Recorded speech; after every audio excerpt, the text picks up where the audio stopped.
नमस्कार दोस्तों, आप सभी का स्वागत है लॉ वीडा के यूट्यूब चैनल पे। मुझे उम्मीद है कि आप सभी स्वस्थ होंगे, अच्छे होंगे और आपकी जो पढ़ाई है वो काफ़ी अच्छे से चल रही होगी। तो आज हम विधि को समझने के लिए विधि शास्त्र में एक ऐसी विचारधारा के बारे में बात करेंगे जो विधि को समाज के आईने में देखती है, ठीक है? तो हम बात करेंगे समाज शास्त्रीय विचारधारा यानी कि सोशियोलॉजिकल स्कूल ऑफ जूरिस्प्रूडेंस की। तो हम अक्सर कानून को या विधि को किताबों में लिखे नियमों कायदों के रूप में देखते हैं, ठीक है। लेकिन क्या आपने कभी ये सोचा है कि जो विधि है वो हमारे समाज में असल में कैसे काम करती है, उसका लोगों की जिंदगी पर क्या असर पड़ता है, या फिर जो समाज शास्त्रीय विचारधारा है वो हमें इन्हीं सवालों पर सोचने को मजबूर करती है, हम ऐसा कह सकते हैं। तो अगर मैं इस विचारधारा का आपको एक बेसिक परिचय दूँ, एक छोटा-सा परिचय, तो इस विचारधारा के अनुसार विधि को समाज से अलग करके नहीं समझा जा सकता है, ठीक है? ऐसा ये विचारधारा कहती है। विधि का मूल्य जो है वो ये नहीं है कि वो कितना अच्छा लिखा गया है, बल्कि यह है कि वो समाज में कितना मतलब प्रभावी ढंग से लागू होता है, ठीक है? और यह विचारधारा लॉ इन बुक्स नहीं बल्कि लॉ इन एक्शन यानी कि व्यवहार में कानून पर जोर देती है। तो समाजशास्त्रीय विचारधारा विधि को केवल एक सैद्धांतिक ढांचे के रूप में नहीं देखती, बल्कि वो उससे ये सवाल पूछती है कि क्या ये कानून या फिर विधि समाज में वास्तव में काम कर रहा है या नहीं, या फिर क्या या लोगों को मतलब लोगों की जो समस्याएं हैं, जो भी उनकी मतलब प्रॉब्लम्स है, क्या उसको हल कर पा रहा है या नहीं, ठीक है। इसीलिए यह विचारधारा जो है वो न्याय शास्त्र को एक तरह से ज़मीनी स्तर पर सामाजिक प्रभाव के साथ जो है वो जोड़ती है, ऐसा हम कह सकते हैं।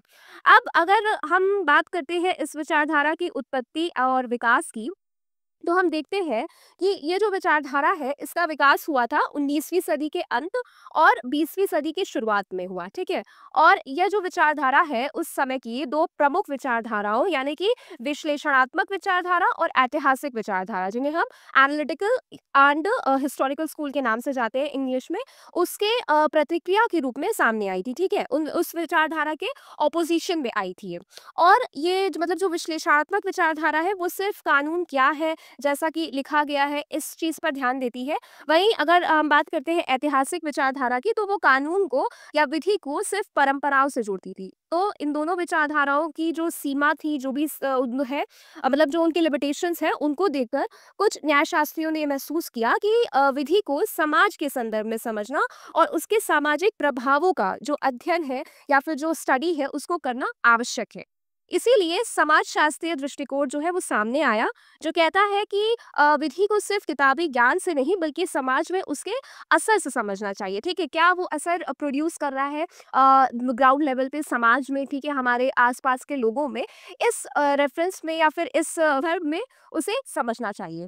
अब हम देखते हैं कि इस विचारधारा की क्या क्या प्रमुख विशेषताएं हैं, या फिर हम कह सकते हैं कि क्या क्या इसके एसेंशियल कैरेक्टरिस्टिक्स है।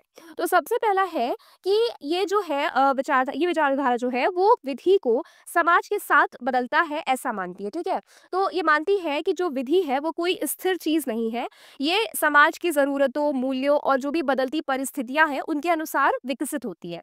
जैसे अगर मैं आपको इसका एक बहुत ही सिंपल उदाहरण दूं, बहुत ही बेसिक सा, तो पहले जो है हमारे पास मोबाइल, इंटरनेट ये सब नहीं हुआ करते थे, ठीक है। तो उस समय साइबर क्राइम जैसा भी कुछ नहीं था। लेकिन जैसे जैसे टेक्नोलॉजी बढ़ी, जैसे जैसे एडवांसमेंट हुआ, वैसे वैसे आईटी एक्ट 2000 जो है इस तरह मतलब इस तरह के नए नए कानून आए, इस तरह के नए नए अधिनियम आए। और ये क्यों आए, ताकि जो नए अपराध हैं इन चीज़ों से मतलब रिलेटेड, उनसे निपटा जा सके, ठीक है। तो इसका ये एक बहुत ही अच्छा उदाहरण हो सकता है कि जो विधि है वो स्थिर नहीं है, वो बदलती ही रहती है अकॉर्डिंग टू द सिचुएशन। और अगर मैं बात करूँ इसके दूसरे विशेषता की, तो वो कहता है कि ये जो विचारधारा है वो सिर्फ लॉ इन बुक्स यानी कानून की किताबों की बात नहीं करता है, बल्कि ये विचारधारा देखती है कि वास्तव में जो कानून है वो समाज में कैसे लागू हो रहा है, ठीक है। जैसे भारत में जो दहेज निषेध कानून है, मतलब डाउरी प्रोहिबिशन एक्ट जो है 1961 का, वो किताबों में तो मौजूद है, ठीक है। लेकिन आज भी क्या यह वास्तव में दहेज प्रथा को रोक पा रहा है? क्या समाज में लोग आज भी दहेज लेते हैं? इसका मतलब है कि लॉ इन एक्शन जो है वो कमजोर है, ठीक है, क्योंकि आज भी ऐसे प्रावधान हमारे पास मौजूद होने के बावजूद समाज में ये प्रचलन हम आए दिन देखते हैं, न्यूज़ न्यूज़पेपर्स वगैरह में, अखबारों में रीड करते हैं इसके बारे में, तो हम इस चीज़ से अवगत हैं कि अभी भी ये दहेज प्रथा पूरी तरह से हमारे समाज से गई नहीं है। आज भी काफ़ी लोग इसको जो है फ़ॉलो करते हैं। वहीं तीसरी विशेषता जो है वो है कि विधि का जो मुख्य उद्देश्य है वो है कि जो भी सामाजिक हित हैं, उनके बीच संतुलन बनाना है, ठीक है? ब उसका मुख्य उद्देश्य सिर्फ़ इतना नहीं है कि बस उसने नियम बना दिया, समाज को दे दिया, नहीं। विभिन्न मतलब समाज के जो विभिन्न हित हैं, उनके बीच संतुलन बनाना, ये उसका मुख्य उद्देश्य है। जैसे कि सरकार जो है वो प्रदूषण नियंत्रण कानून बनाती है, ठीक है? और ये जो कानून है, ये जो अधिनियम है, वो एक ओर उद्योगों का जो मुनाफ़ा हो रहा है वो, और वहीं दूसरी ओर जो लोगों का जो स्वास्थ्य है, इन दोनों के बीच संतुलन बैठाने की जो है कोशिश करती है, ठीक है? और जो चौथा रिश्ता है वो ये है कि ये जो विचारधारा है वो मानती है कि विधि को समझने के लिए केवल कानून ही नहीं बल्कि समाजशास्त्र, अर्थशास्त्र, मनोविज्ञान, राजनीति विज्ञान, ठीक है? इन सारे विषय जो है, इन सारी विषयों की भी सहायता लेनी चाहिए, ठीक है? अगर किसी अपराधी की मानसिक स्थिति को समझना है, तो सिर्फ कानून नहीं बल्कि मनोविज्ञान यानी कि साइकोलॉजी भी जो है वो ज़रूरी है। समाज की संरचना और आर्थिक विषमता को समझने के लिए समाजशास्त्र और अर्थशास्त्र की मदद ली जा सकती है, ठीक है? तो ये सारे ही जो है इस चीज़ के उदाहरण हो सकते हैं कि हम सिर्फ़ और सिर्फ़ मतलब जो ये विधि है, इसको अकेले नहीं पढ़ सकते हैं, हमें इसको अलग-अलग मतलब जो विज्ञान है, सामाजिक विज्ञान, उनसे जोड़ के पढ़ना चाहिए, उनकी भी ज़रूरत हमें पड़ जाती है। तो हम एक तरह से कह सकते हैं कि ये जो समाजशास्त्रीय विचारधारा है, वो कहती है कि जो विधि है, वो समाज के अनुसार विकसित होती है, व्यवहार में कैसे लागू हो रहा है, ये देखना ज़रूरी है, ठीक है? और समाज के विभिन्न वर्गों के हितों में संतुलन बनाती है इस विचारधारा के अनुसार, और इसे समझने के लिए अन्य सामाजिक विज्ञानों की भी ज़रूरत होती है, ठीक है? अब बात करते हैं इस विचारधारा के कुछ प्रमुख विधिवेत्ता यानी कि प्रोमिनेंट जूरिस्ट की। तो इसमें सबसे पहले हमारे सामने आते हैं ऑगस्ट कॉम्टे। ये कानून के विशेषज्ञ नहीं थे बल्कि ये समाजशास्त्र के जनक माने जाते हैं, सोशियोलॉजी के जनक माने जाते हैं, और इन्होंने समाज को वैज्ञानिक तरीके से समझने और कानून को एक सामाजिक घटना यानी कि सोशल फिनोमेना के रूप में देखने की बात कही थी, ठीक है? तो आज जब हम विधि का जो मतलब असर है समाज पर देखते हैं, या फिर समाज की ज़रूरतों के अनुसार विधि बनाते हैं, तो ये जो है कॉम्टे के विचारों की एक तरह से हम कह सकते हैं कि झलक है, ठीक है? और इसमें जो दूसरे विधिवेत्ता जुरिस्ट हैं, उनका नाम है हर्बर्ट स्पेंसर। तो उन्होंने समाज और विधि के विकास को एक जैविक विकास से जोड़ा, यानी कि बायोलॉजिकल इवोल्यूशन से जोड़ा, और उनके अनुसार जैसे जीव परिस्थितियों के अनुसार खुद को ढालते हैं, वैसे ही समाज और कानून भी बदलती परिस्थितियों के अनुसार विकसित होते हैं। और उन्होंने सर्वाइवल ऑफ द फिटेस्ट का जो सिद्धांत है वो समाज पर लागू किया, ठीक? जैसे जैसे जैसे समाज जो है वो जटिल होता गया, वैसे वैसे विधि भी अधिक विस्तृत और उन्नत होते गए, ठीक है? तो ये जो है ये स्पेंसर की ही सोच को दर्शाता है। अब तीसरे जो है वो उनका नाम है रुडोल्फ वॉन आयरिंग। तो इनका जो एक प्रसिद्ध कथन है वो कहता है कि कानून जो है वो संघर्ष का परिणाम है। वे मानते थे कि कानून तर्क या नैतिकता से नहीं बल्कि सामाजिक संघर्षों से उत्पन्न होता है, और जब समाज के विभिन्न वर्गों में टकराव होता है तभी जो विधि है, कानून है, वो बनता है। ठीक, जैसे महिलाओं के जो समान अधिकारों के लिए संघर्ष किया था, का मतलब आज भी कर ही रहे हैं, काफी समय पहले से करते आए हैं।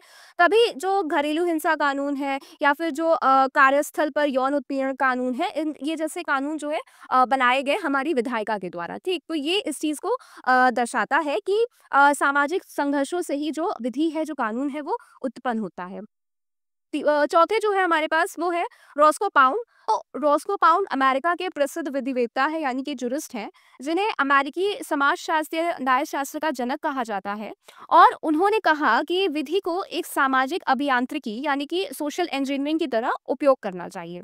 इसका मतलब है कि विधि को ऐसा बनाया जाए जिससे सामाजिक समस्याओं का हल निकले और विभिन्न हितों में संतुलन बना रहे, यानी कि बैलेंसिंग ऑफ इंटरेस्ट रहे। और पाउंड के लिए विधि एक इंजीनियर के औजार की तरह है जिसका इस्तेमाल समाज को बेहतर बनाने के लिए किया जा सकता है। उन्होंने हितों का वर्गीकरण किया, क्लासिफिकेशन ऑफ इंटरेस्ट दिया।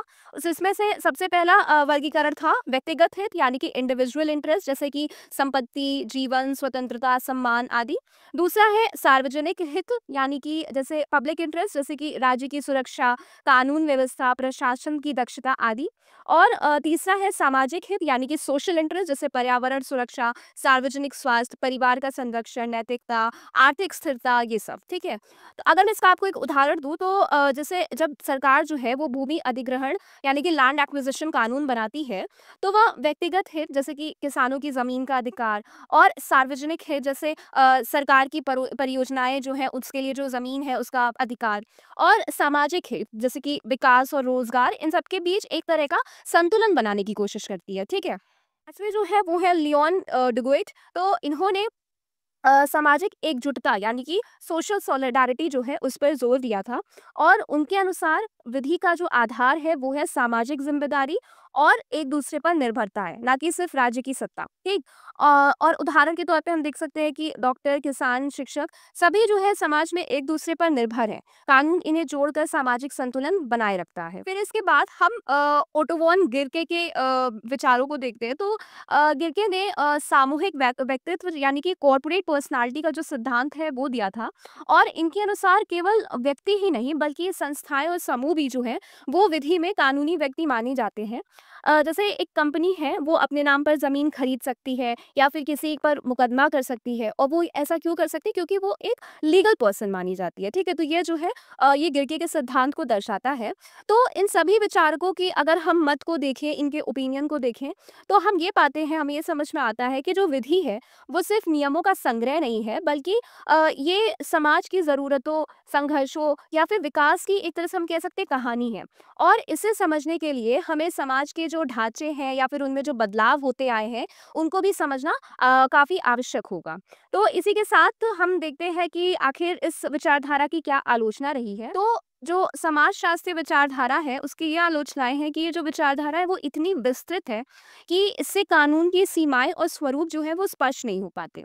ये हर चीज़ को कानून से, विधि से जोड़ देती है, जिससे जो कानून की अपनी एक अलग पहचान है, अपना एक अलग अस्तित्व है, वो कहीं न कहीं धुंधला हो जाता है। वहीं दूसरा जो इसका लिमिटेशन है, डीमेरिट है, वो ये है कि जो समाजशास्त्रीय दृष्टिकोण है, वो ये बताता है कि विधि क्या है, व्हाट लॉ इज़, ठीक है? समाज में वो कैसे काम करता है। लेकिन यह कम बताता है कि कानून क्या होना चाहिए, what law ought to be, ठीक है? और ये जो है विधि के नैतिक लक्ष्यों पर भी उतना ध्यान नहीं देता है।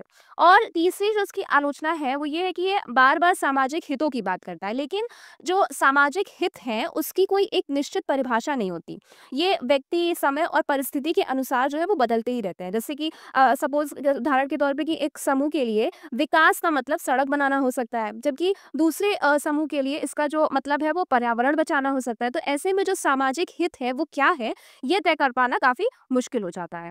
अब इसी के साथ हम आ पहुँचे हैं आज का जो हमारा विषय है उसके निष्कर्ष पे, उसके कॉन्क्लूज़न पे। तो ये समाजशास्त्र विधि जो है ने ये समझाया है कि जो विधि है वो सिर्फ़ किताबों में लिखे नियम नहीं है बल्कि वे समाज की ज़रूरतों, मूल्यों और समस्याओं से जो है वो गहराई से जुड़े हुए होते हैं। और इस विचारधारा के अनुसार विधि समाज की सेवा का एक माध्यम होना चाहिए जिसका जो मुख्य उद्देश्य है वो सामाजिक न्याय करना और विभिन्न हितों के बीच में संतुलन बनाए रखना होना चाहिए।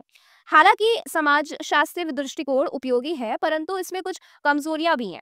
फिर भी अगर इस विचारधारा को सोच समझकर और संतुलन के साथ अपनाया जाए तो विधि जो है वो काफी लचीला, व्यवहारिक और जन कल्याणकारी यानी कि वेलफेयर ओरिएंटेड जो है वो बन सकती है। और ये विचारधारा हमें याद दिलाती है कि विधि का जो असली उद्देश्य है वो समाज और लोगों के जीवन को बेहतर बनाना है, ठीक है। तो आज के विषय के लिए बस इतना ही। मुझे उम्मीद है कि आपको आज का विषय अच्छे से समझ में आया होगा। अगर आपको इस विषय से रिलेटेड कोई भी डाउट है, कोई भी आपके मन में सवाल है तो आप उसे कमेंट बॉक्स में ज़रूर लिख दें, मैं उसका उत्तर देने की पूरी कोशिश करूँगी। तब तक के लिए बाय बाय और मिलते हैं किसी अगले वीडियो में किसी और विषय के साथ। धन्यवाद।